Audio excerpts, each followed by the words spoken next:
नमस्कार। सबसे पहले तो गोरखपुर की गणमान्य जनता को मेरा बहुत बहुत प्रणाम। मैं बाबा गोरखनाथ की इस नगरी में आपने जो प्यार दिया, आपने जो मान दिया, उसके लिए आपका बहुत बहुत धन्यवाद करता हूं। और आप जानते हैं मैं यहां आया हूं आपकी इस नगरी के हीरो, इस प्रदेश के मुख्यमंत्री योगी आदित्यनाथ से कुछ सवाल पूछने के लिए। 5 साल में उन्होंने जो काम किया है उसका हिसाब किताब लेने के लिए। जो मुख्यमंत्री होता है उसकी जिम्मेदारी होती है, सबसे ज्यादा इल्जाम भी उन पर रखते हैं, सबसे ज्यादा सवाल भी उनसे पूछे जाते हैं। तो मैं आमंत्रित करता हूं उत्तर प्रदेश के मुख्यमंत्री योगी आदित्यनाथ को।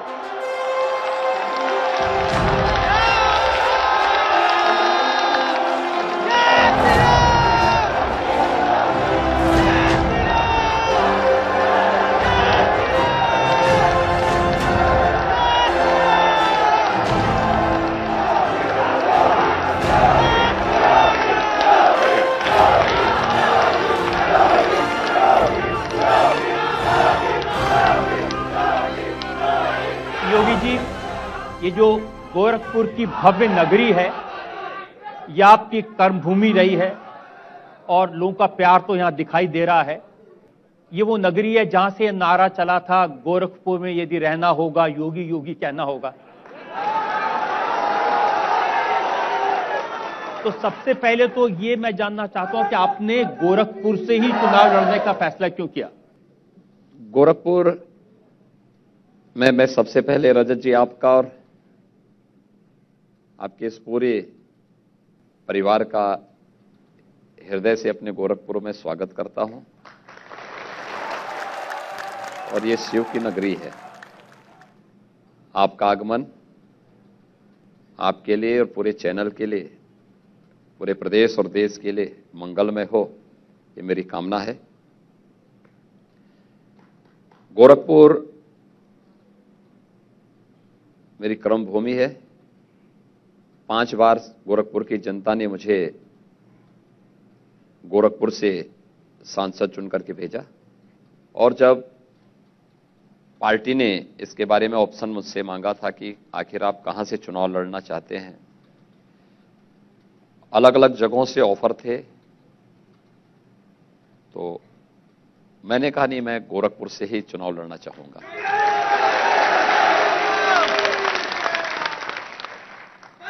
क्योंकि गोरखपुर का मतलब बहुत स्पष्ट है कि गोरखपुर में यहां स्वतःस्फूर्त भाव के साथ यहां का प्रत्येक नागरिक चुनाव की प्रक्रिया के साथ जुड़ता है और वह चुनाव के परिणाम को स्वयं ही तय कर लेता है। इसलिए मैंने गोरखपुर की जनता के भरोसे इस चुनाव को यहां छोड़ा और मैं स्वयं प्रदेश भर में प्रचार करने के लिए भारतीय जनता पार्टी के प्रत्याशियों के समर्थन में स्वयं निकला।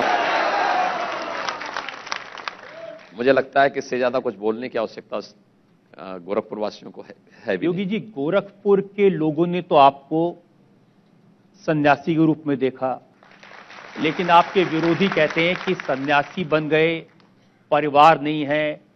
परिवार वालों की परेशानी क्या होती है, जिनका परिवार होता है उसका दर्द क्या होता है, ये सन्यासी क्या जाने। अब परिवार वालों की बात तो हर व्यक्ति ने देखा है। उनके लिए जब परिवार की बात होती है तो सिपाही खानदान तक उनका परिवार सीमित था, उसे बाहर दृष्टि थी ही नहीं। और जब मेरी बात होती है तो मैं उत्तर प्रदेश की 25 करोड़ जनता को परिवार के रूप में मानता हूं, उनके सुख दुख में सहभागी बनता हूं। आप याद करिए कि जब कोरोना की सेकेंड वेव आई थी तो मुझे भी कोरोना की चपेट में मैं भी आ गया था। जैसे ही मेरी रिपोर्ट नेगेटिव आई तो नेगेटिव आने के बाद उस समय की परिस्थिति को देखते हुए मैंने तय किया कि नहीं, मुझे फील्ड में निकलना चाहिए। और मैं निकला, अलग अलग जनपदों में मैं निकला। मैं एक जनपद में गया, मैंने वहां की रिपोर्ट मांगी। मैंने कहा भी कितने यहाँ कोविड पॉजिटिव हैं। मुझे बताया कि आप, मैंने कहा कोई मोहल्ले के नाम भी मेरे पास आए, तो मैंने उसमें से एक जगह चिन्हित किया।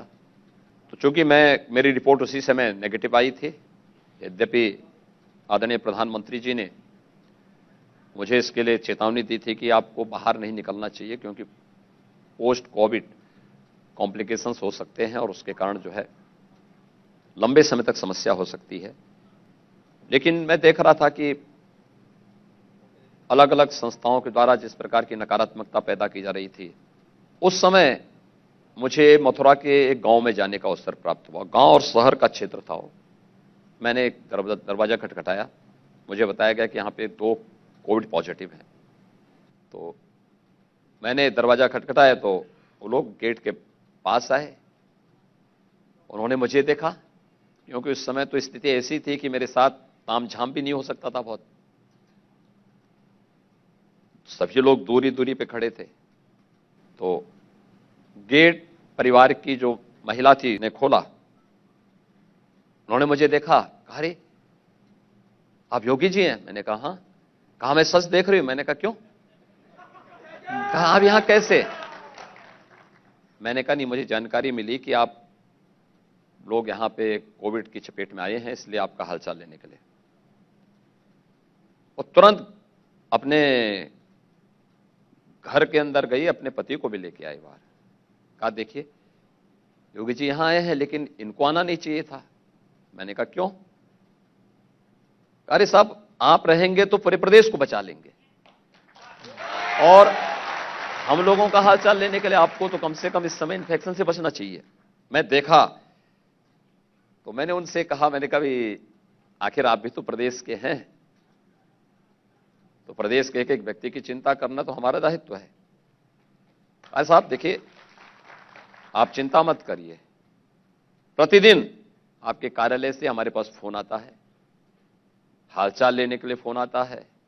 डॉक्टर की टीम हमारा हालचाल ले रही है, जिले की टीम हमारा हालचाल ले रही है। और इतना तो किसी परिवार में भी अगर कोई व्यक्ति बीमार होता है तो इतना हालचाल तो उसको परिवार के लोग नहीं ले पाते जितना कि समय हमारा लिया जाता। लेकिन साथ साथ मेरा भी दायित्व था कि मैं पूरे प्रदेश का हालचाल लूं। हमने सिस्टम तैयार किया था, एक एक की उसकी जरूरत के हिसाब से उस प्रकार की सुविधाएं उसको मिले। उन कार्यक्रमों के साथ हम लोग जुड़े रहे, और इसलिए उस पीड़ा को एक योगी ही समझ सकता है।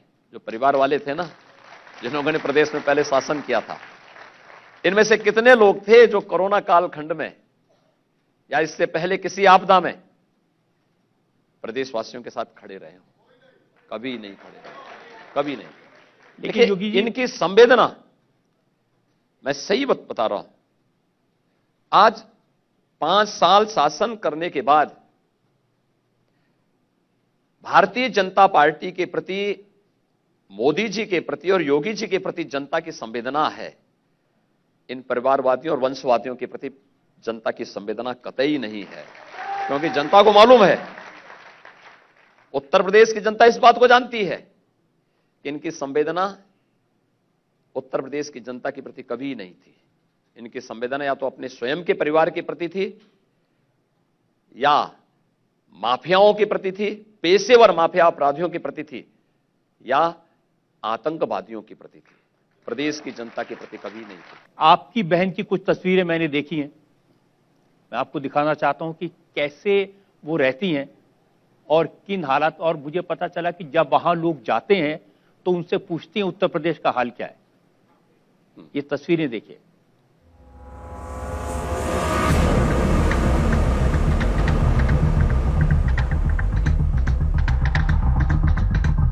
कई किलोमीटर पैदल चल के घर से आती हैं, एक चाय की दुकान चलाती हैं, प्रसाद की दुकान चलाती हैं।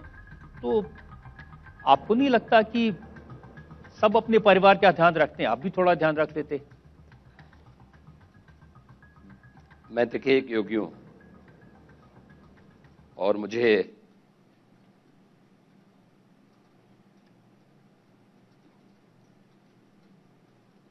पूरे प्रदेश का ध्यान रखना होता है। मुझे लगता है कि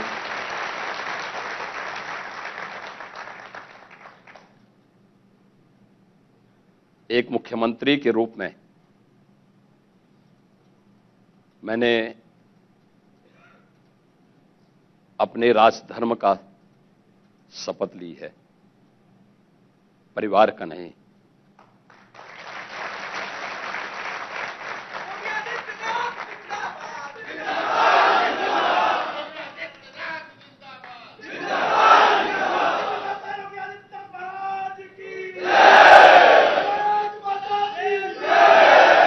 ये ठीक है योगी जी, आपने परिवार का ध्यान न रख के सन्यासी के तौर पर पूरे प्रदेश का ध्यान रखा है। अपनी बहन का ध्यान न रख के उत्तर प्रदेश की बहनों का ध्यान रखा है। लेकिन कुछ बहनें मुझे मिली, मुस्लिम बहनें हैं, वो कहती हैं कि योगी जी ऐसा पहनावा चाहते हैं ऐसा पहन लेते हैं और हमें हिजाब पहनने नहीं देते। देखिए, मुझे किसी के पहनावे पे कोई आपत्ति नहीं। घर में कौन क्या पहन रहा है, बाजार में कौन क्या पहन रहा है, सार्वजनिक स्थानों पे कौन क्या पहन रहा है, उस पे हम लोगों को आपत्ति करने का कोई अधिकार नहीं है। लेकिन मेरा एक बात मानना है कि देश की व्यवस्था संविधान से चलनी चाहिए। इस सबके हित में है। देश का संविधान अगर न हो तो क्या 3 तलाक जैसी कुप्रथाओं को हम रोक पाएंगे? कभी नहीं। और इसलिए व्यक्तिगत आस्था, ऐसा नहीं कि भारत के अंदर हमारे पंथ और संप्रदाय न हो। कुंभ जैसे महापर्व यहां होते रहे हैं और कुंभ जैसे महापर्व के अवसर पर एक समय ऐसा भी था जब अखाड़े पहले स्नान करने को लेकर के संघर्ष करते थे, लड़ते थे, भिड़ते थे, खूनी संघर्ष होता था। लेकिन राष्ट्रीय एकात्मता को ध्यान में रखते हुए सभी ने अपने अहम को शांत किया और सभी एकजुट होकर के आपसी सहमति के आधार पर इस कार्यक्रम को आगे बढ़ाते हैं। लेकिन हमारी व्यक्तिगत आस्था हमारी जगह होगी। हम अपनी आस्था को देश पे नहीं थोप सकते। अंततः हम सब के लिए, हम सब की सुरक्षा, हम सब का सम्मान एक ही धर्म से, वह राष्ट्र धर्म है। राष्ट्र धर्म के बगैर अगर कोई व्यक्ति, कोई समुदाय समझता है कि वह सुरक्षित होगा, समृद्ध होगा, मुझे लगता है उसकी गलतफहमी होगी। हमें अपने राष्ट्र धर्म को हर हाल में निर्वहन करना होगा। और संस्था अगर है, एक बालिका स्कूल में जा रही है तो स्कूल की जो निर्धारित ड्रेस है उसमें रहेगी तो ज्यादा अच्छा होगा। एक बालक अगर विद्यालय के निर्धारित ड्रेस में होगा, अच्छा होगा। और नहीं तो आज आप एक स्कूल कॉलेज के लिए कह रहे हैं, कल फोर्स में इसी बात को कहेंगे। आपने देखा होगा, माननीय न्यायालय ने तो बहुत बार इस बारे में भी बहुत स्पष्ट रूप से कहा कि कहीं भी हम अपनी फोर्स में इस प्रकार की अनुमति नहीं दे सकते कि जिससे वह एक समुदाय विशेष का प्रतिनिधित्व करता हुआ दिखाई दे। एक सही मायने में उसका एक सेकुलर स्टेटस दिखना चाहिए और उस भावना को हमें सम्मान देना ही होगा। संस्था के अनुशासन को तार तार करने की अनुमति और उसमें अनुशासनहीनता को फैलाने की छूट नहीं दी जानी चाहिए। आप स्कूल की बात कर रहे हैं। असदुद्दीन ओवैसी साहब तो कर्नाटक के इस इशू को यहां ले आए और उन्होंने कहा कि एक दिन हिजाब पहने कोई महिला इस देश की प्रधानमंत्री बनेगी। देखिए, मैं तो श्रीमान ओवैसी से एक बात कहूंगा कि वह इस बारे में बताएं कि अगर वो सचमुच मुस्लिम महिलाओं का स्वावलंबन चाहता है, उनके हितों के लिए कार्य करना चाहते हैं, तो उन्हें 3 तलाक की कुप्रथा को रोकने के लिए उस कानून का समर्थन करना चाहिए। अगर वह समर्थन करते हैं तो हम मानेंगे कि वास्तव में वह मुस्लिम महिलाओं का भला चाहते हैं। लेकिन आधी आबादी को आप न्याय से और सम्मान से वंचित नहीं कर सकते। अभी भी बहुत सारे लोग हैं जो 3 तलाक के खिलाफ बने हुए कानून का विरोध करते हैं। देश के अंदर जब 3 तलाक के खिलाफ कानून बना था, मुझे प्रसन्नता है, सबसे पहले मैंने उसको लागू किया यूपी में। मैंने उसका सम्मेलन भी किया। जितनी तलाकशुदा महिलाएं थीं, मैंने उन सबको लखनऊ बुला करके मैंने उनका सम्मान किया। 3 तलाक के खिलाफ एक कानून एक ऐतिहासिक कानून है, आधी आबादी की गरिमा और उनके सम्मान से जुड़ा हुआ मुद्दा है। लेकिन जब नारा लगता है ना उत्तर प्रदेश में बाहुबली नहीं बजरंग बली, तो दिल धड़कते हैं लोगों के। देखिए, उत्तर प्रदेश में अब माफियावाद और पेशेवर अपराधियों के दिन लग चुके हैं। प्रदेश के अंदर जो 4.5 वर्षों तक छुपे हुए थे, दुबके हुए थे, चुनाव के नोटिफिकेशन के बाद वे लोग कुछ बाहर निकल करके रेंग रहे थे, कहीं धमकी दे रहे थे, कहीं कुछ बोल रहे थे। लेकिन जब पहले 2 चरणों के चुनाव संपन्न हुए, उनको ये लगता था कि पहले 2 चरण के चुनाव के बाद वह और खासतौर पर विपक्ष काफी बढ़त बनाएगा।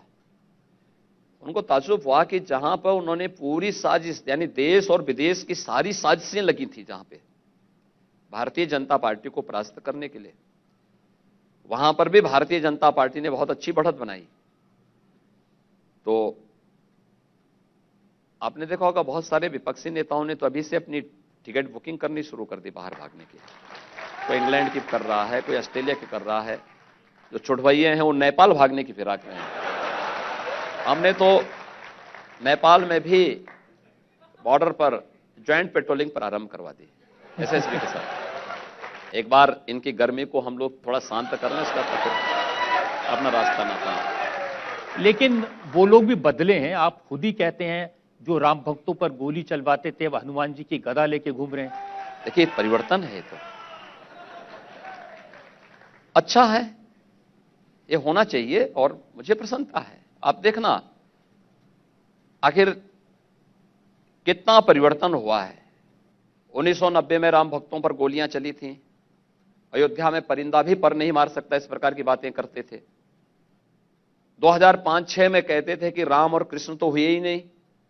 जब हमने दीपोत्सव का आयोजन 2017 में प्रारंभ किया अयोध्या में, तब भी उस पर इन्होंने उंगली उठाई थी।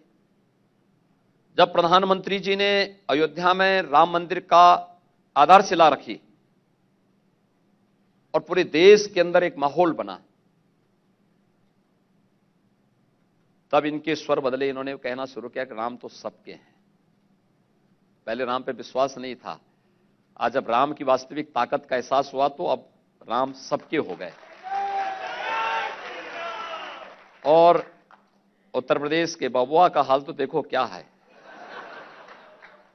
अब वो हर मंच में जाते हैं, यानी जो लोग पहले प्रदेश में अपराधियों को प्रश्रय देते थे, तमंचों की फैक्ट्री लगाते थे, तमंचे बांटते थे, राहतजनी करते थे, अब आप देखते होंगे हर एक जगह हनुमान जी की गदा लहराते हैं। और आप देखना उत्तर प्रदेश विधानसभा चुनाव के बाद जब 2024 में हम लोग लोकसभा का चुनाव करने में आएंगे, उससे पहले अयोध्या में भगवान राम का भव्य मंदिर बन चुका होगा, रामलला विराजमान हो चुके होंगे। ये जितने हैं पहले तमंचावादी थे, अब ये बजरंग बली की गदा लेकर के घूम रहे हैं, ये उस समय अयोध्या में कार सेवा की लाइन में खड़े होते हुए दिखाई देंगे। लेकिन आप भी कभी कभी ऐसी बातें कह देते हैं। आप कहते हैं कि पिछली सरकार कब्रिस्तान पे खर्च करती थी, हम तीर्थ स्थान पे खर्चा करते हैं। ये तो सच है, कब्रिस्तान भी तो जरूरी है।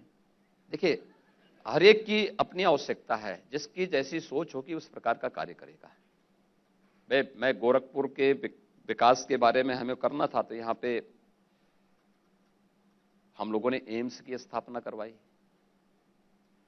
हमने फर्टिलाइजर बंद कारखाना को फिर से चलवाया,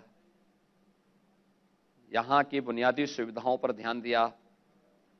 आबादी बढ़ने के साथ गोरखपुर में लोग परिवार के साथ आ जा सकें। देखिए, प्रकृति प्रदत्त कितना अच्छा उपहार गोरखपुर के पास है, रामगढ़ ताल जैसा झील है। मैं देख रहा था एक दिन, कई परिवार बोटिंग में थे, कोई अपना बर्थडे पार्टी मना रहा है, कोई परिवार के साथ घूमने निकला है पूरी झील में। ये सभागार, ये प्रेक्षागृह गोरखपुर वासियों को पिछले 5 साल के अंदर ही प्राप्त हुआ है। गोरखपुर में 2017 के पहले बिजली नहीं मिलती थी।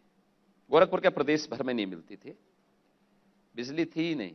ये जो फ्री में देने की बात कर रहे हैं ना, इनके समय बिजली थी ही नहीं। अंधेरे में रहने के आदी थे, क्योंकि इनके सारे कारनामे अंधेरे में होते थे, तो बिजली नहीं देते थे।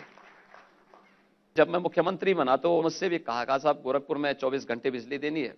मैंने कहा भी गोरखपुर में क्यों, बाकी प्रदेश क्यों वंचित रह जाएगा? रंगा साहब ने, ये पहले से है कि जहां का सीएम होता है वहीं मिलता है। मैंने कहा भाई मैं सीएम वहां का नहीं हूं, मैं सीएम प्रदेश भर का हूं। और मैंने कहा गोरखपुर का कोई भी व्यक्ति ये स्वीकार नहीं करेगा कि केवल गोरखपुर को बिजली मिले। गोरखपुर वासी तभी बिजली लेंगे जब प्रदेश में 24 घंटे हम बिजली देंगे। और हमने एक साथ अप्रैल में 2017 में पूरे प्रदेश के लिए बिजली दी। जो विकास हम गोरखपुर में देख रहे हैं ना, ये विकास पूरे प्रदेश के अंदर अलग अलग शहरों में है। पूरे प्रदेश की ब्रांड बनी है, प्रदेश को एक नई पहचान दी है। और उत्तर प्रदेश में हम लोग यही कर रहे हैं। ये जो वंशवादी परिवारवादी है ना, परिवार इनका साथ में तब तक है जब तक लूट में हिस्सेदारी है। शेष तो पुत्र बाप को धक्का देता है, भतीजा चाचा को धकियाता है। तो इन लोगों से कुछ उम्मीद मत करिए। जो अपने परिवार का सम्मान न कर सकता हो, परिवारवादी बनने का ढोंग करते हो और उसके बाद उसका सम्मान और संभाल करके नहीं ले जा सकते हो, उनसे उम्मीद नहीं करनी। जो पूरे प्रदेश को कैसे संभाल पाएंगे? तो अपने परिवार को ही नहीं संभाल पा रहे। एक शिकायत बार बार है नौजवानों को रोजगार की, और हर जगह ये बात उठती है कि जितने रोजगार आपने वादा किया था उतने रोजगार नहीं दे पाए। रजत जी देखिए, मैं इससे सहमत नहीं हूं। देखिए 5 साल में से 3 वर्ष हमारे प्रदेश में ईमानदारी से काम करने के बीते। 2 वर्ष हम लोगों के केवल कोविड प्रबंधन में लगे हैं। लेकिन इन 5 वर्षों में हमने जितनी सरकारी नौकरी दी, देखिए केवल नौकरी के ऐड निकाल देने से नौकरी नहीं मिल जाती है। नौकरी एक पारदर्शी व्यवस्था के साथ हर यूथ को नौकरी मिल जाए, उनकी प्रॉपर ट्रेनिंग हो जाए, उनका प्लेसमेंट हो जाए और उसकी सैलरी उसके परिवार तक पहुंचने लग जाए। ये पूरी प्रक्रिया होती है। हमने 5 साल में 5 लाख से अधिक नौजवानों को सरकारी नौकरी दी है। एक मैं इस बात को कह सकता हूं, 2003 से लेकर के 2017 तक, इन 14-15 वर्षों तक सपा बसपा सपा की सरकार रही। इन लोगों ने 14-15 वर्षों में जितनी नौकरी नहीं दी और जो नौकरी के ऐड निकाले थे, जो प्रक्रिया इन्होंने प्रारंभ भी की, आपने देखा होगा कि उसमें ज्यादातर विवादित हुई, न्यायालय को स्टे देना पड़ा था।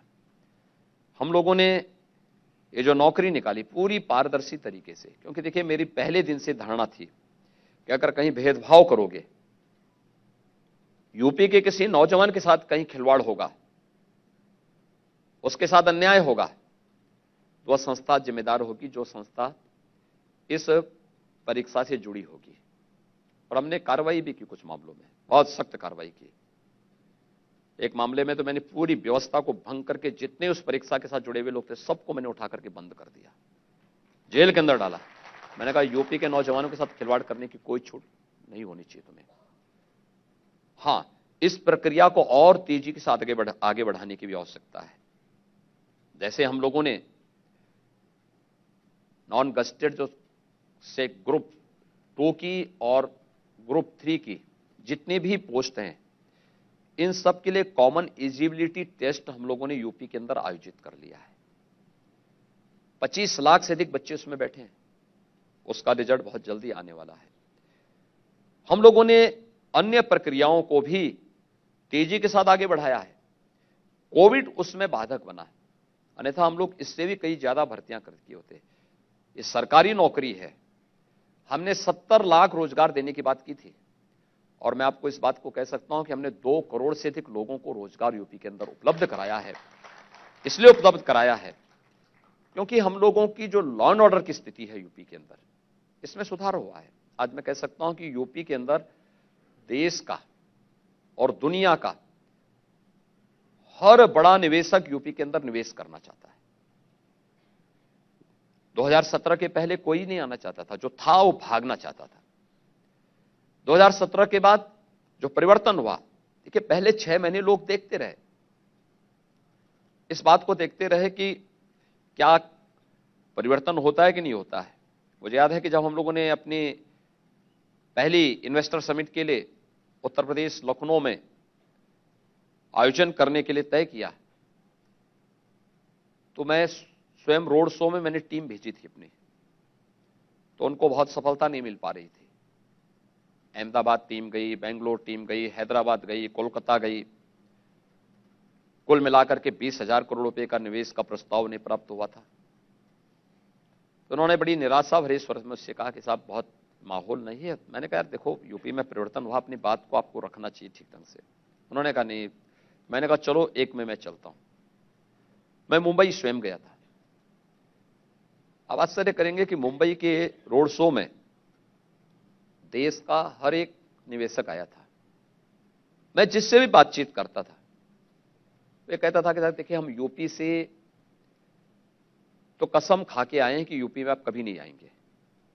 मैंने कहा भी क्यों? तो उन्होंने कहा कि साहब जो है यूपी में उस प्रकार का माहौल नहीं है। मैंने कहा भी माहौल तो हम दे रहे हैं।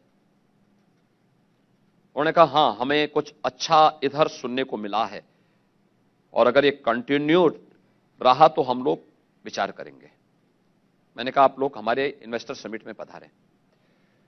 अब आश्चर्य करेंगे कि हमें 4,68,000 करोड़ रुपए के निवेश के प्रस्ताव प्राप्त हुए थे, जिसको हमने 3 लाख करोड़ रुपए से अधिक के निवेश के प्रस्ताव को हम लोगों ने जमीनी धरातल पर उतारे हैं। उसमें से बहुत सारी यूनिट प्रोडक्शन भी शुरू कर दी है। कोविड कालखंड में ही कोविड प्रबंधन के साथ ही 66,000 करोड़ रुपए से अधिक के निवेश के प्रस्ताव हमने जमीनी धरातल पर उतारे हैं। देश का पहला डिस्प्ले यूनिट यूपी में लगा है, प्रोडक्शन प्रारंभ हो चुका है। डाटा सेंटर यूपी में एक नहीं 3-3 बन रहे हैं वर्तमान में। और ये कोरोना अगर बीच में ब्रेकर नहीं बनता तो अब तक हम लोग देश की क्या दुनिया की सबसे बड़ी फिल्म सिटी उत्तर प्रदेश में लेकर के आ गए होते। बड़ी हलचल है इसकी। हलचल है। मुंबई में भी सुनते हैं, लोग कहते हैं कि आप मुंबई की फिल्म इंडस्ट्री को यहां ले आएंगे, मुंबई वालों को नुकसान पहुंचाना चाहते हैं। नहीं, हम लेके नहीं आएंगे, हम तो अपने यहां स्थापित कर रहे हैं और ये दुनिया की होगी। लेकिन हां, हमने जो सुरक्षा का माहौल दिया है, हर एक फिल्म जो प्रोड्यूसर है, एक्टर है, वह यूपी के साथ मिलकर काम करने का इच्छुक है। इसलिए इच्छुक है क्योंकि यहां पे आज के दिन पे कोई गुंडा टैक्स नहीं लेता, कोई चौथ नहीं वसूल कर सकता किसी से, क्योंकि जो भी अगर इस प्रकार का दुस्साहस करेगा उसे मालूम है कि अगले दिन उसको थाने के सामने तख्ती लटका के चलना पड़ेगा। इसलिए कोई इस प्रकार का दुस्साहस नहीं कर सकता है और लोगों के मन में एक विश्वास जगा है। मैं आभारी हूं। जब मैं लखनऊ म्युनिसिपल कॉर्पोरेशन का बॉन्ड जारी करवाने के लिए बॉम्बे स्टॉक एक्सचेंज गया था, तो उस समय मुंबई के सभी ऐसे प्रमुख प्रोड्यूसर, एक्टर, इन सब से मेरी बैठक हुई थी। सब लोगों ने रुचि दिखाई थी और सब लोग इस बात के इच्छुक थे कि साहब कुछ किया जाना चाहिए, नहीं तो ये फिल्म इंडस्ट्री मर जाएगी। हमने कहा नहीं, उत्तर प्रदेश तैयार है, उत्तर प्रदेश में आप आइए और हमारा कार्य चल रहा है, युद्ध पर आगे कार्य बढ़ रहा है। मेरा विश्वास है कि यूपी के लिए एक नया अवसर होगा जब उत्तर प्रदेश इसमें बहुत कुछ देने की क्षमता होगा। लोक परंपरा, लोक संस्कृति से लेकर के वैश्विक स्तर की अच्छी फिल्में यूपी के माध्यम से देश और दुनिया के अंदर जा पाएंगी। यूपी की फिल्म सिटी वो करके दिखाएगी। लेकिन मुंबई फिल्म इंडस्ट्री तो भाभी जी आई, यहां पे उत्तर प्रदेश की जनता इन सब की हरकतों को देख चुकी है। उत्तर प्रदेश के वासियों पे कब कब अत्याचार नहीं किए, और कोरोना कालखंड तो इसका सबसे जीवंत उदाहरण है। क्या नहीं हुआ उस दौरान? यूपी बिहार के लोगों को जबरन भगाया गया, उनके पानी के कनेक्शन काटे गए, उनके बिजली के कनेक्शन काटे गए, उनके राशन कार्ड निरस्त कर दिए गए। मैं देखता था जब यूपी बॉर्डर पर बड़ी संख्या में लोग आए, प्रधानमंत्री जी भी चिंतित हुए कि लॉकडाउन है, कोरोना में कैसे बचाएंगे, इस प्रकार की स्थिति होगी। मैंने परमिशन मांगी, मैंने कहा देखिए इन लोगों को हमें सड़क पे नहीं जाने। प्रधानमंत्री जी ने कहा नहीं, व्यवस्था कुछ करनी पड़ेगी। 12,000 बसेस मैंने वहां भेजी, टीम भेजी एक ही रात्रि में, और मैंने कहा जिस जिले के हैं उन जिलों में इनको ले जाने की व्यवस्था करो। उस समय क्वारंटीन पीरियड 20-21 दिन का था। मैंने कहा 1 महीने इनको रखो, भोजन की व्यवस्था करो, नियमित चेकिंग की व्यवस्था करो, इनका मेडिकल चेकअप होता रहे, सारी सुविधाएं इनको दो, और उसके बाद जब जाएं 15 दिन का राशन इनके साथ जाना चाहिए, इनके घर तक पहुंचाने के लिए। 15 दिन के बाद इनको राशन कार्ड से राशन मिलता हुआ दिखाई दे। एक बड़ी संख्या यूपी के बाहर की थी, बहुत सारे राज्यों ने लेने से इनकार कर दिया था। हमने कहा भी नहीं, ये लड़ाई राज्यों की नहीं, ये कोरोना के खिलाफ मानवता की लड़ाई है, और जो भी यूपी में आएगा हम उसकी देखभाल करेंगे, उनके रहने की व्यवस्था करेंगे, उनके खाने की व्यवस्था करेंगे। और मैंने अपने अधिकारियों को इस बात का निर्देशित किया था कि जब यूपी से जाएं तो उसको लंच पैकेट और पानी की बोतल जरूर देना। अगर हमें अलाउ करेंगे तो उन राज्यों की सीमा तक, उनके घर तक पहुंचाना, उनके गांव तक पहुंचाइए। और अगर सरकार वहां की अनुमति नहीं देती है तो कम से कम अपनी सीमा तक तो आप जरूर छोड़ना उनको। देखिए वही लोग जाते थे, यहां से जब जाते थे तो भोजन तो पहले कर लेते थे, लेकिन वो खाली डिब्बा रखते थे अपने पास और दिखाते थे वहां के प्रशासन को, वहां के शासन को, देखो ये यूपी ने हमें दिया है। ये मानवता को बचाने की जो लड़ाई थी, प्रधानमंत्री मोदी जी के नेतृत्व में हम लोगों ने इस लड़ाई को लड़ा है। और यूपी के प्रवासी कामगार और श्रमिकों के लिए जो कार्य हुआ, इस पे दुनिया के तमाम विश्वविद्यालयों ने, प्रतिष्ठित संस्थाओं ने स्वयं भी उस पर, कोविड प्रबंधन पर और प्रवासी कामगार और श्रमिकों के मैनेजमेंट को कैसे हमने पूरा किया है, यह बात सही है। क्योंकि ये देखकर आश्चर्य होता है कि उत्तर प्रदेश इतना बड़ा राज्य, उसके बावजूद यहां कोरोना के केसेस वो 1-2 महीने का कालखंड अगर छोड़ दें तो इतनी तेजी से नहीं बढ़े। देखिए मैं आज भी अपनी तमाम व्यस्तता के बावजूद भी कोविड की नियमित रिपोर्टिंग लेता हूं, नियमित। और ये 25 मार्च 2020 से लेकर के अब तक कोई दिन मैंने खाली नहीं होने दिया। लेकिन गोरखपुर में भी मेरे पास रिपोर्ट आ जाती है सुबह 8 बजे, एक एक मुद्दे पर मैं चर्चा करता हूं। कहीं कोई खामी है तो उसके बारे में उनको बोलता हूं कि भाई देखो इसको इस रूप में ठीक करिए। और हमारे पास अनुभव था, ये कोविड प्रबंधन यूपी का जो अच्छा रहा उसके पीछे कारण है, एक हम लोगों ने यहां पे मस्तिष्क ज्वर के उन्मूलन की दिशा में बहुत बड़ा कदम बढ़ाया। मस्तिष्क ज्वर यहां पे 1976-77 में आया था। हर वर्ष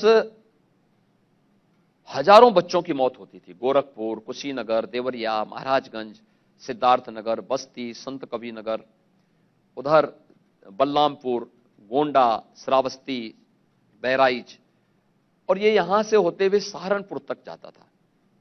लेकिन अकेले गोरखपुर कमिश्नरी के अंदर 1500 से 2000 बच्चों की मौत हर वर्ष होती थी। आप अनुमान करेंगे ये लोग जो गरीबों की बात कर रहे हैं ना, ये वास्तव में गरीबों के हितैषी कभी नहीं थे। वे बच्चे मरते थे। मैंने कभी किसी मुख्यमंत्री को इससे पहले गोरखपुर के ब्याड़ी मेडिकल कॉलेज में हर वर्ष मौतें होती थी, सर्वाधिक मौतें ब्याड़ी मेडिकल कॉलेज में होती थी। किसी चीफ मिनिस्टर को मैंने वहां विजिट करते हुए नहीं देखा कि वो जा सके उन गरीबों के प्रति, उन मासूमों के प्रति अपनी संवेदना व्यक्त कर सके। ये लोग परिवार चलाते हैं, परिवार के नाम पर तमाशा बनाते हैं। वे बच्चे मरते थे, एक एक बेड में 4-4 बच्चे लेटे रहते थे, भयंकर बदबू, न पंखे थे। अब मानकर, यानी जून जुलाई में थर्ड फ्लोर में जो इंसेफ्लाइटिस का वार्ड था, थर्ड फ्लोर था, लिफ्ट नहीं थी, पंखे नहीं थे, उस भीषण उमस भरी गर्मी में एक बेड में 4-4 बच्चे, एक बच्चे के साथ 4 से 5 परिवार के सदस्य, और फिर बदबू, इतनी भयंकर बदबू वहां होती थी, इतनी खराब स्थिति थी वहां, नारकीय स्थिति थी। आज मैं कह सकता हूं हमने सारी व्यवस्था को सुधारा है वहां पे।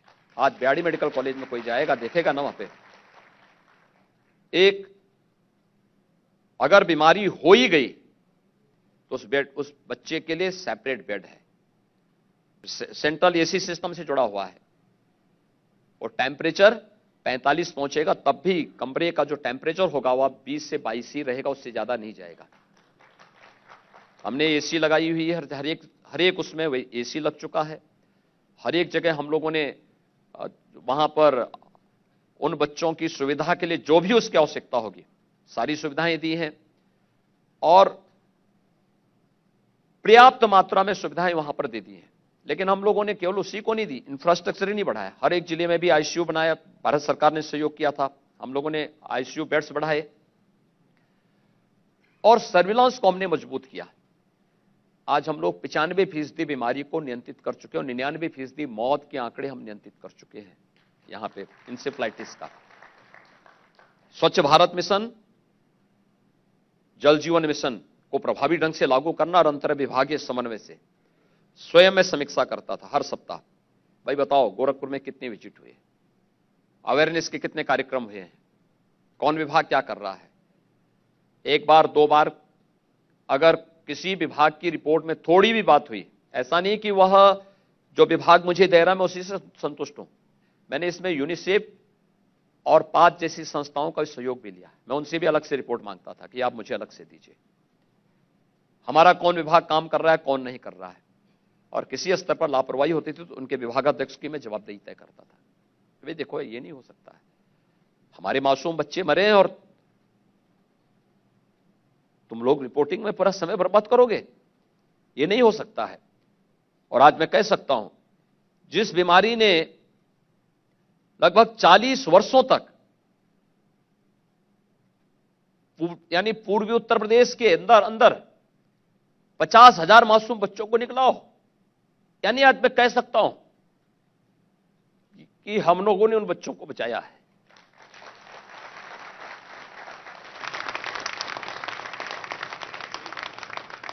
मैं आपकी संवेदनाओं को समझ सकता हूं। हमने भी वो जब तस्वीरें देखते थे और टीवी दिखाते तो बहुत तकलीफ होती थी, और वाकई में उसमें सुधार हुआ है योगी जी, ये बिल्कुल ठीक कह रहे हैं आप।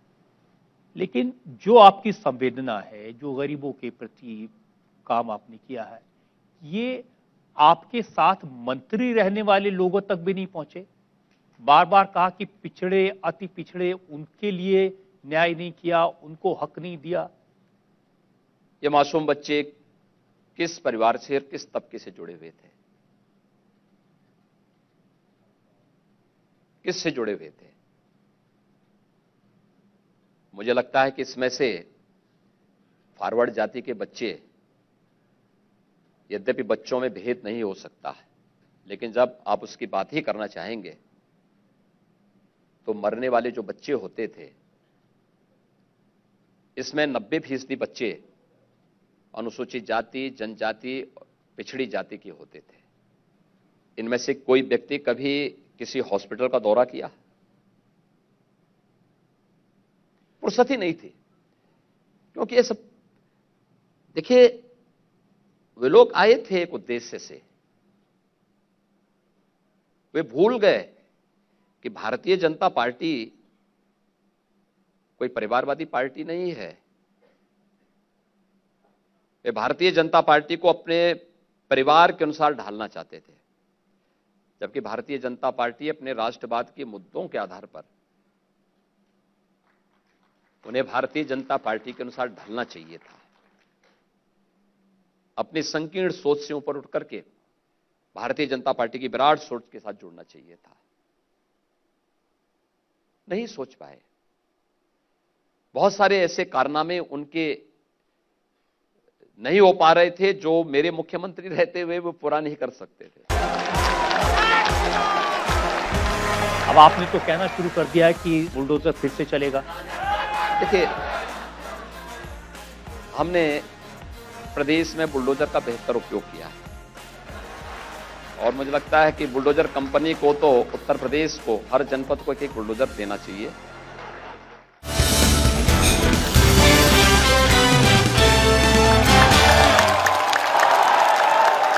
अब आपने तो कहना शुरू कर दिया है कि बुलडोजर फिर से चलेगा।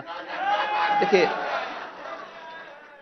हमने प्रदेश में बुलडोजर का बेहतर उपयोग किया है और मुझे लगता है कि बुलडोजर कंपनी को तो उत्तर प्रदेश को हर जनपद को एक बुलडोजर देना चाहिए, एक मॉडल के रूप में खड़ा होगा। क्योंकि जितना बड़ा इंफ्रास्ट्रक्चर हम लोगों ने खड़ा किया यूपी में, आप देख सकते हैं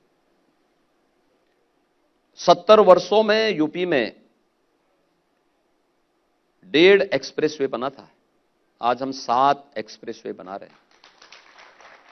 यूपी की पहले पहचान क्या थी? जहां से गड्ढे शुरू हो जाए समझ लो यूपी की सीमा शुरू हो जाए, जहां से शाम को अंधेरा शुरू हो जाए समझ लो यूपी का बॉर्डर है। आज इंटरस्टेट कनेक्टिविटी को 4 लेन से हम जोड़ चुके हैं। हमने हर गांव को जगमगाया है, हर कस्बे को दिया है, हर एक जगह विकास की योजना को पहुंचाया है। पहले अंधेरा था, अब उजाला है। तो देखिए, कहावत है ना, चांदनी रात चोरों को अच्छी नहीं लगती है। तो ये लोग कैसे इसको बर्दाश्त करेंगे? लेकिन उनकी शिकायत ये कि आपके जो बुलडोजर हैं वो समाजवादी पार्टी के नेताओं या उनके समर्थकों पर ही चलते हैं।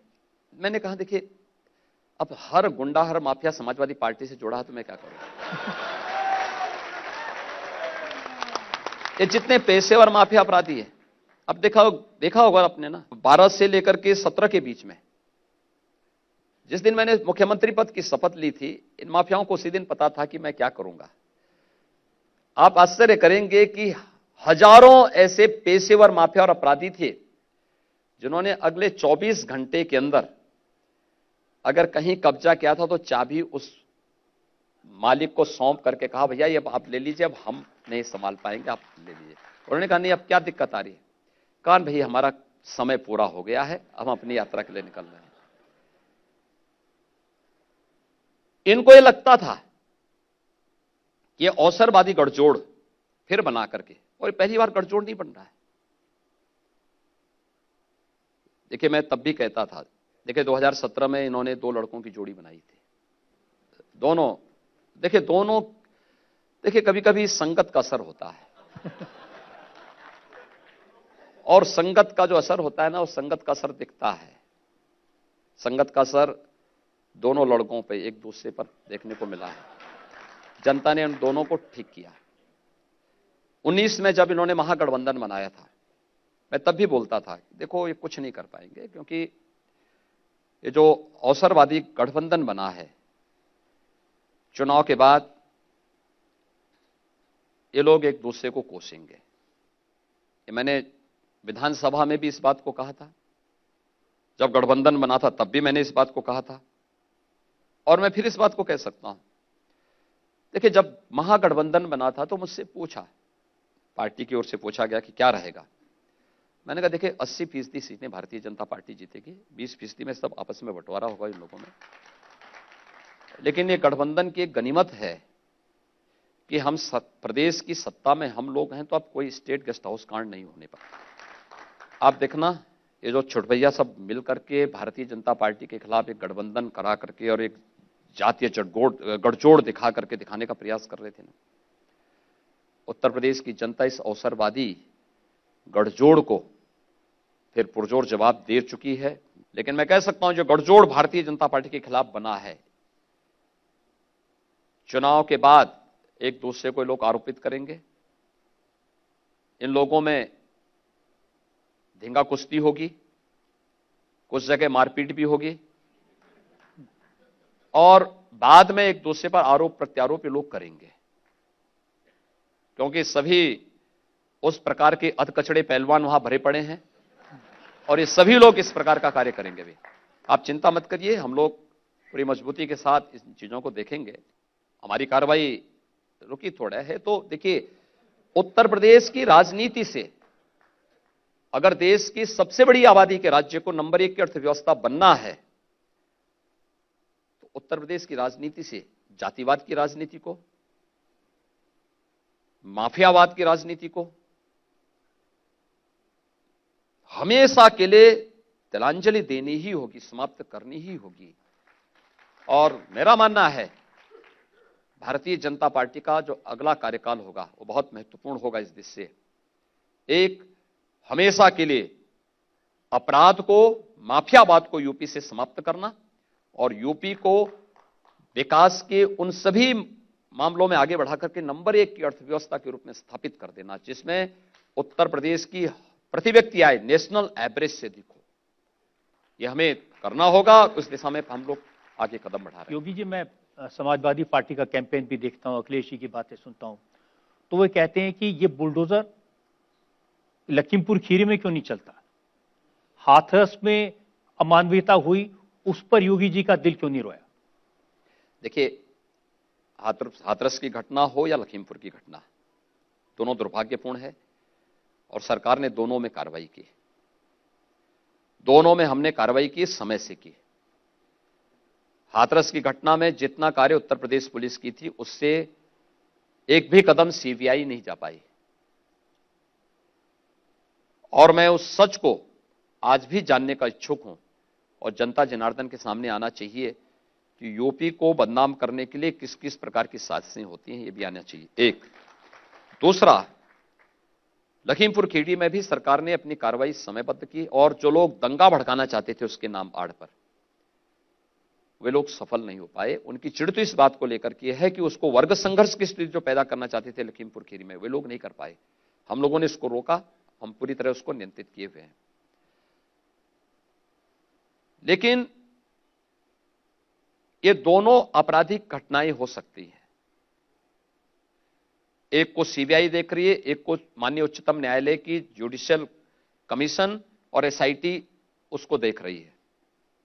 ये एक व्यापक समुदाय को तात्कालिक दृष्टि से आहत कर सकता है, लेकिन शोषण का माध्यम या गुंडा टैक्स का यह माध्यम नहीं है। उत्तर प्रदेश में जो पेशेवर माफिया थे, सत्ता का शागिर्द बनते थे, अराजकता फैलाते थे, गुंडागिर्दी करते थे, सार्वजनिक संपत्तियों पर कब्जा करते थे, जबरन गरीबों का हड़प लेते थे, बुलडोजर उनके लिए बना है और उसका बेहतर उपयोग भी होता है। और अब तो मैं सोच रहा हूं, आप योगी जी आतंकवादी कह देते हैं। देखिए, आतंकवादी कौन है कौन नहीं है तो हर व्यक्ति जान रहा है।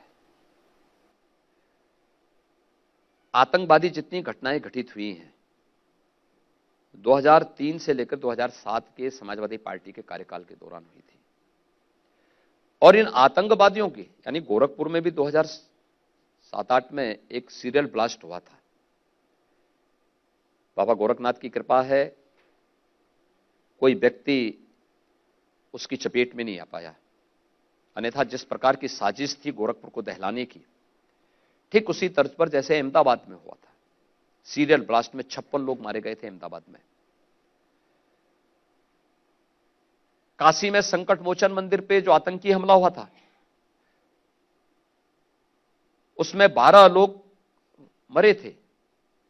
कचहरियों पर जो हमले हुए थे, अयोध्या, लखनऊ, वाराणसी की 15 से ज्यादा अधिवक्ता और फरियादी उसकी चपेट में आए थे। ऐसे ही अलग अलग जगहों पर ब्लास्ट हुए थे। कितनी बेशर्मी है कि 2013 में समाजवादी पार्टी ने इन सभी आतंकियों के मुकदमों को वापस लेने की शरारत की थी, सभी के मुकदमों को। और अभी एक तो ये उदाहरण है, एक इनके कार्यकाल के दौरान जो आतंकी घटनाएं घटित हुई, दूसरा उन आतंकवादियों के मुकदमों को वापस लेने की शरारत, और तीसरा अहमदाबाद में जो सीरियल ब्लास्ट हुए थे जिनके आतंकियों को फांसी की सजा हुई है, और उस फांसी की सजा प्राप्त एक आतंकी का परिवार समाजवादी पार्टी से जुड़ा हुआ है।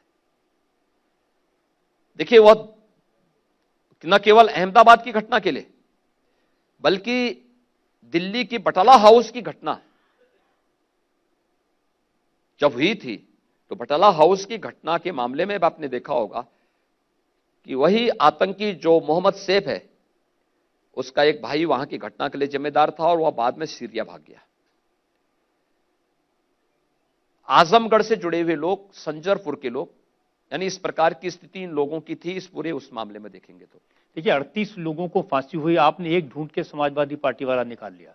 देखिए सवाल यह है कि कोई राजनीतिक दल राष्ट्रीय सुरक्षा को दरकिनार करते हुए अपने वोट बैंक राष्ट्रीय सुरक्षा की कीमत पर बनाना चाहता होगा, तो मुझे लगता है इस देश को इसको स्वीकार नहीं करना चाहिए, कभी नहीं स्वीकार करना चाहिए। राजनीति हो जाएगी,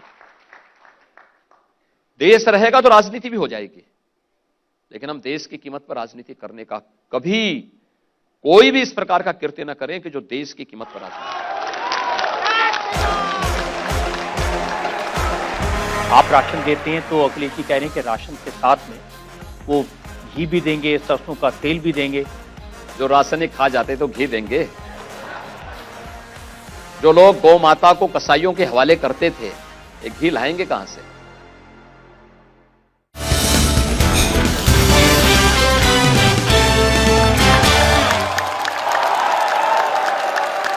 मोदी जी, कुछ ऐसे इल्जाम हैं जो आप लगाते हैं, ऐसे सवाल है जो आप पूछते हैं, जैसे आप कहते हैं कि परिवारवादी लोगों का राशन खा गए। अब कौन खा गया, किसका राशन खा गया? देखिए मैं आपको बताऊं, मैं सांसद गोरखपुर से था। स्वाभाविक रूप से गोरखपुर की जनता के प्रति तो मेरी जवाबदेही थी। दिसंबर 16 में और जनवरी 17 में उत्तर प्रदेश के कई जनपदों में भूख से मौतें हुई थी। मैं गया था वहां पे, कुशीनगर में मैं गया था, इधर आपके सोनभद्र आदि में भी मौतें हुई थी।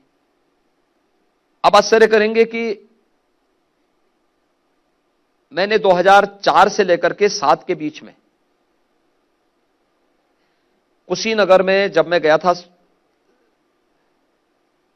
17 में विजिट करने के लिए, जो भूख से मौतें हुई थी, मेरा जो विजिट था वो कोई राजनीतिक नहीं था, लेकिन एक संवेदना थी कि भाई भूख से कैसे इस समय मौतें हो सकती हैं, और एक सन्यासी, एक योगी के नाते भी मेरा दायित्व बनता था कि मानवता के कल्याण के लिए मैं स्वयं वहां पे लोगों के बीच में काम करूं। मैं कुशीनगर गया, मैं देख के ताज्जुब कर रहा था। मैंने कहा भाई इन घरों में तो मैंने 4 से लेकर के 7 के बीच में भी विजिट किया था, मैं आया था उस दौरान यहाँ पे। उन्होंने कहा हाँ। मैंने कहा सबके राशन कार्ड बनवाए गए थे? कहा हाँ। तो मैंने कहा फिर इनको राशन नहीं मिलता है? मैंने यही पूछा। देखिए जनवरी 17 की बात है।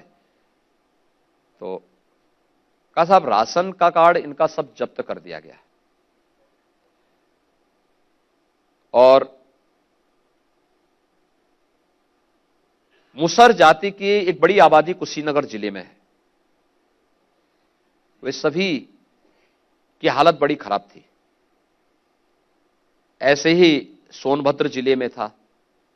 मैं एक दिन जब चुनाव चल रहे थे उस समय 17 में फरवरी में, दिल्ली से रूटीन फ्लाइट से मैं लखनऊ आ रहा था, मेरा कार्यक्रम लगा हुआ था चुनाव का। तो एक सज्जन मेरे बगल में बैठे,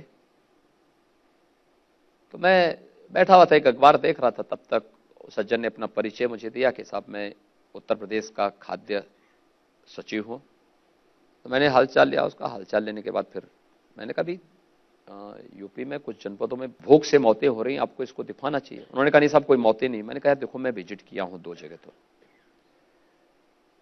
और आपको इसको जो है गंभीरता से लेना चाहिए। उन लोगों के पास राशन कार्ड नहीं है, जबकि हम लोगों ने राशन कार्ड उनके बनवाए थे। मुझे ही जब मुख्यमंत्री बनाया गया, जब मैंने शपथ लिया, शपथ लेने का मैंने सबसे पहला आदेश किया था। मैंने कहा प्रदेश के अंदर जितने राशन कार्ड हैं, एक दिन में सभी कोटों में, कोटे की दुकानों में एक दिन एक साथ एक समय छापा मारो, और ये देखो कि इनके पास कितने fake, 40 lakh fake ration card थे जो गरीबों के थे लेकिन उनके यहां थे। फिर जिनके यहां ज्यादा मिले हमने कार्रवाई की। फिर मैंने एक अभियान चलाया पूरे प्रदेश के अंदर, और 1.25 करोड़ से अधिक लोगों के राशन कार्ड फिर से बनवाए, नए राशन कार्ड बनाए। देखिए हर महामारी का एक वो रहा है कि जितने लोग बीमारी से मरते थे उससे कई गुना मौतें भूख से होती थी। आज मैं कह सकता हूं कोरोना कालखंड में या 2017 के बाद उत्तर प्रदेश में भूख से कोई मौत नहीं हुई है। कोई मौत भूख से नहीं हो सकती है। उत्तर प्रदेश आज उस दिशा में आगे बढ़ चुका है। हमारी संवेदना उन गरीबों के प्रति है जिन गरीबों का खाद्यान्न समाजवादी पार्टी की सरकार के समय उनके गुर्गे खा जाते थे। मैं जब कुशीनगर में गया था तो आप आश्चर्य करेंगे, जिस परिवार में मौत हुई थी वो बेचारे एक छोटी सी झोपड़ी में रह रहा था, फूस की टूटी फूटी फूस झोपड़ी। तो मैं उसके गया, मैंने कहा भी कैसे मौत हो गई है। मैंने कहा आपका तो राशन कार्ड, मुझे याद है कि राशन कार्ड आपका बनवाया था मैंने, उस समय मैं आया था आंदोलन, मैंने आंदोलन किया था, काफी बड़ा आंदोलन कुशीनगर जिले में मैंने किया था उस दौरान। तो कहा साहब हाँ राशन कार्ड बना था लेकिन हमारा राशन कार्ड ले लिया। मैंने कहा कौन ले लिया? तो उसी के बगल में समाजवादी पार्टी के एक पदाधिकारी का घर था। कहा साहब ये लोग ले लिए। तो मैंने कहा ये कैसे ले लिए? मैंने कहा क्या दबंग है यहाँ का? कहाँ समाजवादी पार्टी का पदाधिकारी है, उनकी सरकार है तो दबंग तो है ही। ये जितना खाद्यान्न घोटाला हुआ है 2005 में बलिया, गोंडा और लगभग 1 दर्जन जनपदों में हजारों करोड़ रुपए का खाद्यान्न घोटाला हुआ था। समाजवादी पार्टी की सरकार तब भी थी। भूख से तब भी मौत हो रही थी। भूख से 2012 से 17 के बीच में मौत हो रही थी। आज मैं कह सकता हूं पब्लिक डिस्ट्रीब्यूशन सिस्टम पूरे देश के अंदर सबसे अच्छा, मैं बड़े गर्व के साथ कह सकता हूं उत्तर प्रदेश का हमारा है। हर गरीब को राशन मिलता है और भारत सरकार ने जब अपनी टीम भी भेजी, सबसे बेहतरीन प्रदर्शन यूपी का था इसमें। मैं अपने अनुभव से भी आपकी इस बात को तो तस्दीक कर सकता हूं, क्योंकि जब लोगों से बात होती है बताते हैं कि महीने में 2 बार राशन बायोमेट्रिक से मिलता है, और वो ये भी बताते हैं कि अगर किसी को शिकायत हो तो एक नंबर है जिस पर फोन करें और तुरंत उसके ऊपर कार्रवाई होती है। टोल फ्री नंबर है। हमने केवल ई-पॉस मशीन ही नहीं लगाई कोटे की दुकान में, उस ई-पॉस मशीन को हमने अपने यहां वीडियो वॉल से जोड़ा हुआ है। अगर वह यहां से वहां तक भी उस मशीन को लेके कोई जाएगा तो मुझे अलर्ट कर देगा लखनऊ में, और फिर वहां से क्वेरीज होगी भाई क्यों मशीन क्यों हटी, क्या इसमें है। टीम आती है, विजिट करती है, देखती है कहीं कोई छेड़छाड़ तो नहीं हुई है। और हर एक जरूरतमंद को हमने तो यहां तक आदेश किया हुआ है कि अगर कोई गरीब राशन नहीं है तो आप उसको राशन दीजिए, औपचारिकताएं बाद में पूरा कर लेंगे। कुछ नहीं होता है तो आप मेरे पास भेज दीजिए, मैं दूंगा अपने पास से। लेकिन भूखों को ही नहीं मरना चाहिए, और कोई भूख से मरेगा तो जवाबदेही तय कर देंगे किसी के लिए। ये जब तक जवाबदेही तय नहीं होगी तो गरीबों का राशन ये लोग खा जाते थे सब। आज कैसे मिल रहा है? कोरोना कालखंड में तो यानी भूख से सर्वाधिक मौतें इस समय होनी चाहिए थी, नहीं हुआ। भूख से मौतें नहीं हुई योगी जी, लेकिन ऑक्सीजन की कमी तो थी, हॉस्पिटल में बेड्स की कमी तो थी, और 2 महीने तक त्राही मची थी। देखिए उत्तर प्रदेश के अंदर, उत्तर प्रदेश देश की आबादी का सबसे बड़ा राज्य है। 10 से 12 दिन ऑक्सीजन की थोड़ी क्राइसिस हुई थी। हां, मानते हैं ऐसा कि ना हुआ हो, और इसको पैनिक बनाया गया।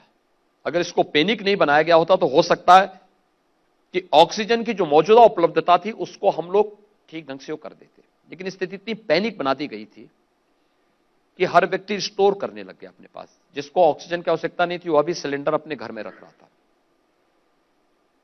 हम आभारी हैं प्रधानमंत्री मोदी जी के, जिन्होंने एयरफोर्स के विमानों का इस्तेमाल उस समय ऑक्सीजन के लाने ले जाने में, और स्पेशल ऑक्सीजन स्पेशल ट्रेन चला करके ऑक्सीजन की आपूर्ति यूपी के अंदर भी और देश के अंदर भी करवाई। और आज उत्तर प्रदेश ऑक्सीजन की आत्मनिर्भरता के लक्ष्य को प्राप्त कर चुका है। आप कहें अब अगर ऐसी भगवान ना करे परिस्थिति आ जाए तो? देखिए हमारे पास, हमने पिछले 1 वर्ष के अंदर, यानी 1 वर्ष भी नहीं हुए हैं, अप्रैल में इस प्रकार की स्थिति आई थी, हम लोगों ने इस दौरान 551 ऑक्सीजन प्लांट लगाए हैं यूपी में। और सर्वाधिक ऑक्सीजन प्लांट है ये। इसमें पीएम केयर से भी हमें मिले, सीएसआर से मिले, हमने स्टेट से भी फंडिंग करके ऑक्सीजन प्लांट लगाए हैं। और आज मैं कह सकता हूं कि उत्तर प्रदेश का हर जनपद ऑक्सीजन के मामले में आत्मनिर्भर हो चुका है। अब कहीं कोई इस प्रकार की क्राइसिस नहीं आएगी। योगी जी, कोरोना मैनेजमेंट आपने बताया, राशन है, पिछली बार हमने बात की थी तो फ्री गैस कनेक्शन उज्ज्वला के जरिए लोगों को मिला, और आजकल मैं रिपोर्ट देख रहा हूं अखबारों में कि उत्तर प्रदेश में लाभार्थियों की संख्या बहुत ज्यादा है। देखिए, प्रधानमंत्री मोदी जी ने देश के एजेंडे को, यानी जो लोग अभी भी जातीय अंक गणित में पड़े हुए हैं कि फलाना फलाना फलाना फलाना इतना है, इसको जोड़ करके इतना हो जाएगा तो इसका जो है नुकसान बीजेपी को होगा, मुझे लगता है ये बीते दिनों की बात है। आज जो है 2014 में प्रधानमंत्री मोदी जी ने देश के पूरे राजनीतिक एजेंडे को बदल दिया।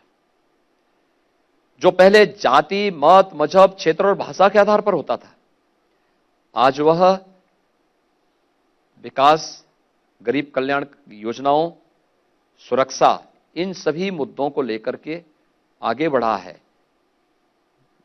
किसान हो, युवा हो, महिला हो या श्रमिक हो या समाज का कोई भी तबका हो, इन सबके उत्थान के लिए किए गए कार्यों पर केंद्रित होकर के कार्यक्रम आगे बढ़ रहे हैं। और मुझे लगता है कि कोई तबका ऐसा नहीं होगा जिस तबके के हितों के लिए कार्य न किया गया हो। किसान की शिकायत है ये छुट्टा पशुओं की। खेत में घुस जाते हैं, फसल बर्बाद कर देते हैं, रात रात जागना पड़ता है, और ये बात जाहिर है समाजवादी पार्टी के लोग भी उठा रहे हैं। देखिए, हम लोगों ने एक संकल्प लिया है, एक कि गौमाता को कटने नहीं देंगे, लेकिन अन्नदाता किसानों की फसल को भी नष्ट नहीं होने देंगे। यानी गौमाता 2017 के पहले अवैध बूचड़खानों के हवाले कर दी जाती थी। वे ले जाते थे, जबरदस्ती खोल के लेके चले जाते थे, तस्करी होती थी। आज मैं कह सकता हूं उत्तर प्रदेश के अंदर न तस्करी हो सकती है और न अवैध बूचड़खाने ही चल सकते हैं। लेकिन हां, इनके लिए व्यवस्था होनी चाहिए और उसके लिए हम लोगों ने प्रयास प्रारंभ किया। 9 लाख गोवंश वर्तमान में हमारे पास है, जो सरकारी गौशालाओं में हम देखभाल कर रहे हैं। 1 लाख गोवंश उसमें से ऐसा है जो किसान परिवारों के पास है, जिनको हम 900 रुपए हर गोवंश का हर महीने देते हैं। और मैं तो कहूंगा कि गौमाता की सेवा एक पुण्य का कार्य है। प्राकृतिक खेती के साथ प्रधानमंत्री जी ने इसको जोड़ने और आने वाले समय में घर के ईंधन की समस्या का समाधान करने में भी इसका उपयोग करने जा रहे हैं। हम लोगों ने सहभागिता योजना के अंतर्गत 1 लाख गोवंश किसानों को दिया है, जिसमें 900 रुपए हर महीने हम उस परिवार को देते हैं, एक गाय का। अगर कोई किसान 4 गाय रखा है तो 3600 रुपए हर महीने हम उस किसान परिवार को उपलब्ध करवाते हैं। और एक तीसरी स्कीम इसमें हम लोगों ने लेके आई है कि हमारे निराश्रित गौ आश्रय स्थल से कोई ब्याही हुई गाय किसी कुपोषित परिवार को देना। इसमें हम गाय भी देते हैं और साथ साथ 900 रुपए भी हर महीने देते हैं। लेकिन हां, उनका सत्यापन कराते हैं तो गाय देखभाल ठीक हो रही है कि नहीं हो रही है, उसका चारा खिला रहे हैं कि नहीं खिला रहे हैं, सब चीजों को भी हम उसमें देखते हैं। तो इसका व्यापक प्रभाव भी है। लेकिन अभी कहीं चूक हुई प्लानिंग में, क्योंकि प्लानिंग में चूक नहीं है। देखिए, होता क्या है कि जब सरकार इन चीजों को लेकर के कार्य करती है तो एक तबका भी निश्चिंत हो जाता है कि चलिए सरकार तो देख ही रही है तो हम अपने घर से दूध पीकर के छोड़ दें। तो एक तबका ऐसा भी है जो बड़ी होशियारी के साथ ये भी काम कर रहा है। जो पहले घर में पालता था, रखता था, उसमें से एक तबका ऐसा भी है जो बीजेपी को नुकसान पहुंचाने के लिए अपने सभी गायों को भी इस समय बाजार में या खेतों में जबरदस्ती छोड़ता है। लेकिन हमने भी तय किया है, हम इसको एयरटैग कराने जा रहे हैं, जिससे कल वो दावा न कर सके। और फिर हम इसको ले जाकर के अपनी गौशालाओं के माध्यम से देखभाल भी करेंगे, ऊर्जा के साथ इसको जोड़ेंगे, प्राकृतिक खेती के साथ भी इसको जोड़ रहे हैं और बहुत अच्छी व्यवस्था आने वाले समय में होगी। देखना, उत्तर प्रदेश तो प्रकृति और परमात्मा की असीम कृपा का प्रदेश है। क्या नहीं है यूपी में, सब कुछ है। और उस उत्तर प्रदेश में हम लोग गौमाता की रक्षा भी करेंगे, अन्नदाता किसानों की फसल को भी बचाएंगे और उसको हम प्राकृतिक खेती के साथ जोड़ेंगे। एक एक गाय, प्राकृतिक खेती का जो नया कॉन्सेप्ट प्रधानमंत्री जी ने दिया है और यूनियन बजट में उसका स्थान दिया है, एक गाय से एक वर्ष में 30 एकड़ खेती के लिए पर्याप्त केमिकल और फर्टिलाइजर मिल जाएगा। उसमें कोई केमिकल फर्टिलाइजर आपको मार्केट से नहीं खरीदनी पड़ेगी, गाय से ही सब कुछ प्राप्त हो जाएगा। और उस दिशा में हम लोगों के प्राकृतिक खेती का वो आगे बढ़ने जा रहा है। मुझे लगता है बहुत अच्छे परिणाम इसके सामने आएंगे। आप राशन देते हैं तो अखिलेश जी कह रहे हैं कि राशन के साथ में वो घी भी देंगे, सरसों का तेल भी देंगे। जो रासायनिक खा जाते तो घी देंगे। जो लोग गौ माता को कसाईयों के हवाले करते थे, ये घी लाएंगे कहां से? इसे पूछो तो घी क्या किसको बोलते हैं? यानी रिफाइंड तेल हम लोगों ने विपत्ति के समय देना प्रारंभ किया। ये लोग राशन खा जाते थे, हम राशन 2 बार दे रहे हैं। और मैं आभारी हूं प्रधानमंत्री मोदी जी का। पिछले 22 महीनों से 15 करोड़ लोगों को उत्तर प्रदेश के अंदर और देश के अंदर 80 करोड़ लोगों को वह फ्री में राशन उपलब्ध करवा रहे हैं। और उत्तर प्रदेश सरकार भी उनके साथ जुड़ी हुई है। तो महीने में 2 बार घर गरीब को राशन मिल रहा है। हमने उसमें दाल, रिफाइंड तेल और नमक भी जोड़ा है। तो ये भारतीय जनता पार्टी ही कर सकती है। आप देखना समाजवादी पार्टी करेगी कैसे? तो उन्हीं के यहां लूट मच जाएगी। पहले चाचा भतीजा में मारपीट होगी, विवाद होगा, ठेके को लेकर के विवाद होगा। ट्रांसपेरेंसी तो समाजवादी पार्टी के जीन का हिस्सा है ही नहीं। एक और वादा उन्होंने किया है लैपटॉप बांटने का। पिछली बार भी तो बांटे थे इन लोगों ने। कितने नौजवानों को गए थे? 15 लाख नौजवानों का आया था और मुझे लगता है कुछ ही हजार का गया, बाकी सब गायब हो गया। नहीं, उस समय मैंने मुलायम सिंह जी का स्टेटमेंट देखा था। उन्होंने कहा ये लैपटॉप बंद कर दो क्योंकि इसमें लोग योगी जी को और मोदी जी को देखते हैं। तो ठीक ही बात है। देखिए, जो देखने लायक होगी लोग वही देखेंगे। उनमें देखने लायक कुछ है ही नहीं तो क्या देखेंगे? देखो, एक रजत जी, तो मैं आपको बताऊं, एक अपराधी भी नहीं चाहता कि उसका पुत्र अपराधी हो। ओसामा बिन लादेन भी नहीं चाहता था कि उसका पुत्र आतंकी हो। तो मुझे लगता है कि कोई नहीं चाहता है कि लैपटॉप में उनका पुत्र या उनका पाल्य सुबह सुबह इनकी फोटो देखे, क्योंकि पूरा दिन ही नहीं, पूरा वर्ष खराब हो जाएगा, पूरा जीवन खराब हो जाएगा। इसलिए मुलायम सिंह जी सूझबूझ वाले नेता हैं और इसलिए उन्होंने करहल में जाकर के बहुत अच्छा भाषण भी किया था। उन्होंने कहा कि भाई देखो, मैं आया हूं, आप लोग जिसको जिताना चाहो जिता दो। आपने देखो, अगर समाजवादी पार्टी का एक व्यक्ति बोला अरे भैया का नाम बोल तो दो, उन्होंने कहा देखो भाई मुझे नहीं जानकारी कौन चुनाव लड़ रहा है। आप सोचो, यानी जिस पार्टी के वे राष्ट्रीय अध्यक्ष रहे हों, प्रत्याशी के पिता हों, पूर्व राष्ट्रीय अध्यक्ष, वर्तमान राष्ट्रीय अध्यक्ष का नाम न जान रहे हों, भूल जाते हैं वो, पिता पुत्र का नाम न जान रहे हों, इसी को दुर्गति कहते हैं। इससे ज्यादा कुछ नहीं हो सकता। और मुझे लगता है कि समाजवादी पार्टी की दुर्गति आ चुकी है। देखिए, आपको लंका की वो बात याद आ गई, लंकनी की बात याद आती है कि नहीं आती है? लंकनी ने भी ये बात कही थी। हनुमान जी को ये समझती थी कि छोटा बांदर है, मैं एक बार धमकाऊंगी तो ठीक हो जाएगा। लेकिन जब बजरंगबली ने अपना विराट रूप दिखाया और लंकनी पर एक कायदे से उसको जवाब दिया, तो लंकनी ने समझ लिया, कहा साहब अब मेरा अंतिम समय आ गया है, लंका भी अब जाने वाली है। तो समाजवादी पार्टी की लंका का भी समय आ गया है। जिस पार्टी का राष्ट्रीय अध्यक्ष यानी पूर्व राष्ट्रीय अध्यक्ष वर्तमान राष्ट्रीय अध्यक्ष का नाम न जान रहा हो और पिता पुत्र का नाम न जान रहा हो, तो समझ लो वह भविष्यवाणी पूरी होने वाली है जो त्रेता युग में हुई थी। योगी जी, बहुत बहुत धन्यवाद आपका। इतने व्यस्त समय में से आपने टाइम निकाला, सवालों के जवाब दिए, और बहुत बहुत शुक्रिया आपका। धन्यवाद, बहुत बहुत धन्यवाद।